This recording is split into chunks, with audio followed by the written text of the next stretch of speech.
Today we shall learn how to reflect a shape across the line y is equal to x. So the first step as usual is that we write down the coordinates of the points, that is A, which is 2 comma 3. Then we have the point B, which is negative 1 comma 2, and then the point C, which is 1 comma negative 2.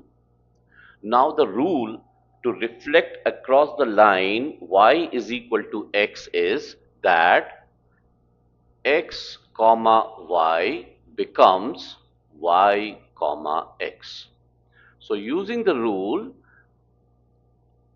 x comma y turning to y comma x, the first point a dash becomes, it is 2 comma 3, so it becomes 3 comma 2.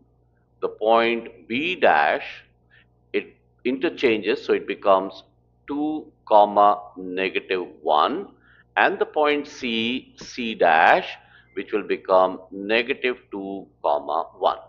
Now we shall plot these points on the grid. So 3 comma 2 is over here, then 2 comma negative 1 is over here, and negative 2 comma 1 is over here. Now we shall be joining these points. So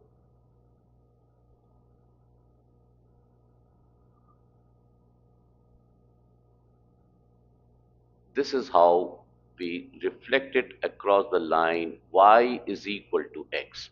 And now this will be a dash, this will be b dash, and this point will become c dash. So we need to remember the rule when we are reflecting any shape or point across the line y is equal to x. The rule says x comma y becomes y comma x. Thank you for watching.